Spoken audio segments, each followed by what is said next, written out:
Welcome to the Knuckleheads of Liberty. Yeah, so this crazy stuff with the COVID, it's just beyond our leaders and everything else. A big part of this is the media and social media as well. The craziness that's going on, and we had a prime example of that just happen recently as well with Joe Rogan, who just continues to knock the ratings down with his show.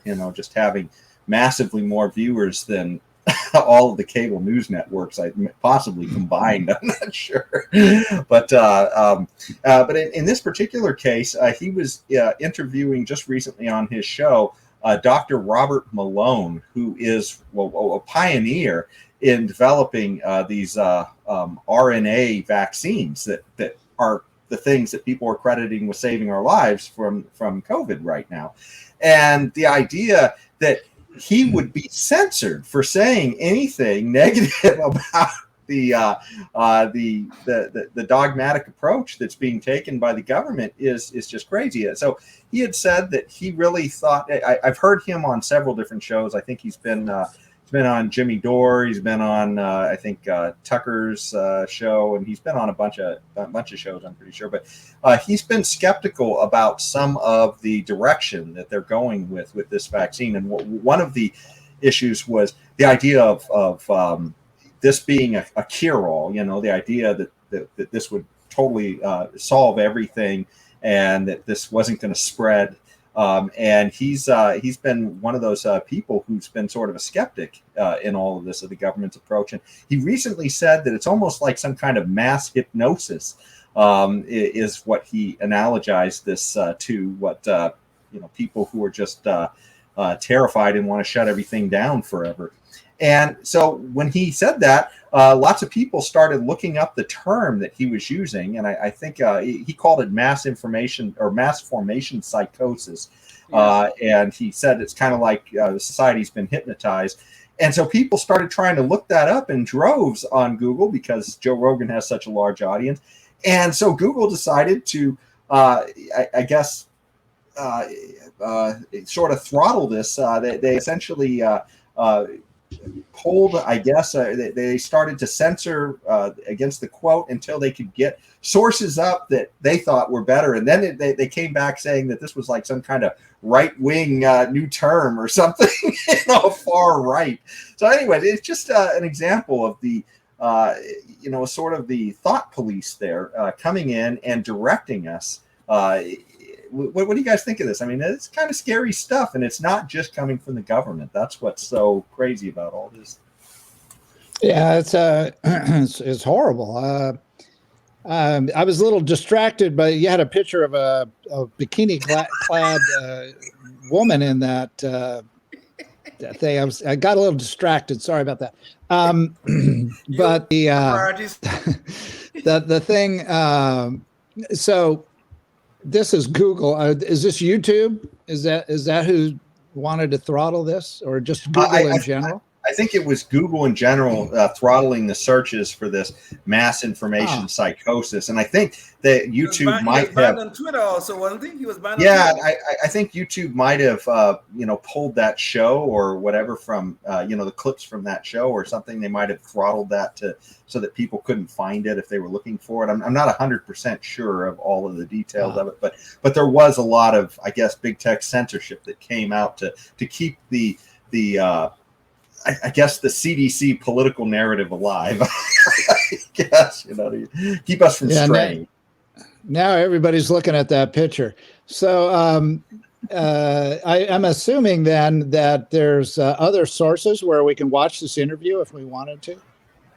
Well, he is on this. This show would have been on Spotify, I believe, is where his show currently resides, and that is a free service, so you can certainly go out and watch it there.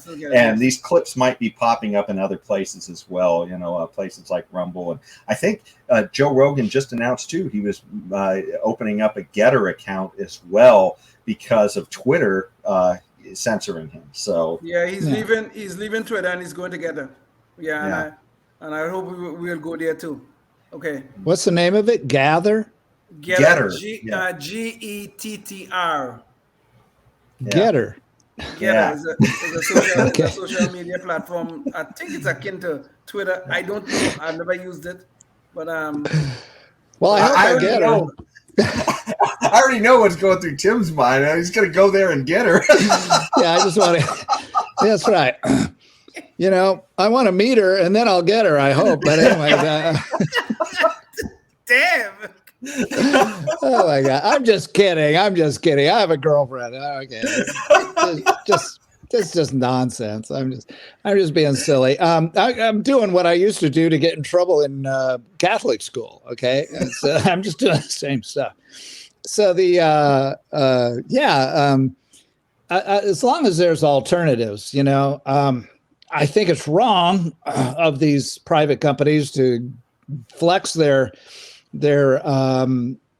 muscle in the world of censorship, flex their censorship muscles.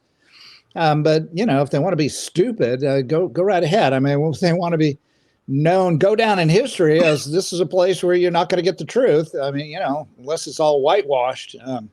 Yeah, go ahead. You know, I wish them luck. They're going to need it because they're going to go out of business. This keeps going. I mean, well, maybe not. I mean, that's a far stretch, but I mean, you really have to do a lot of things wrong to do that.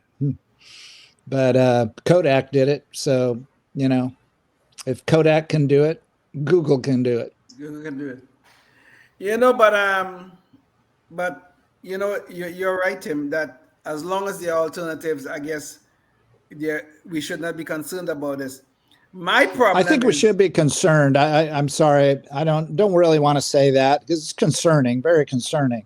Okay. But I mean, the alternatives at least are an alternative. I'm sorry. Go ahead, Leon. Oh, sure. Okay.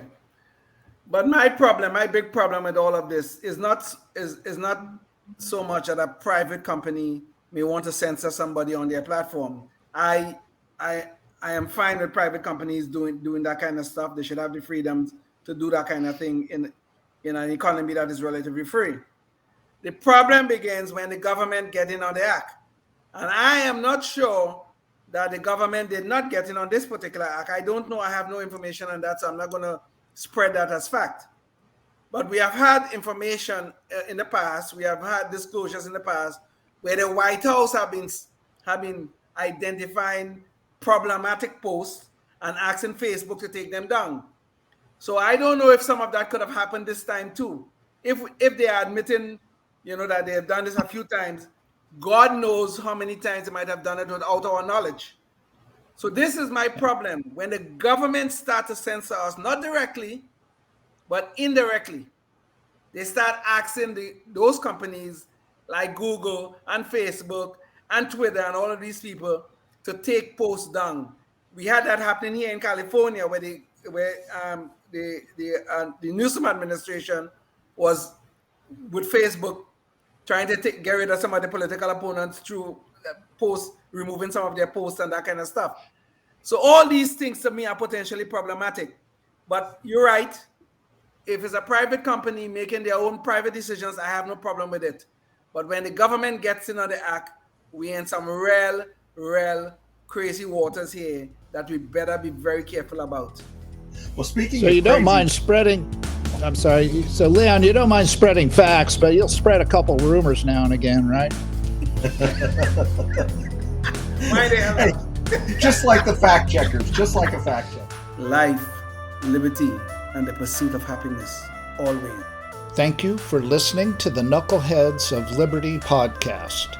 Find us on Facebook, Rumble, YouTube, your favorite podcast network, and at knuckleheadsofliberty.com.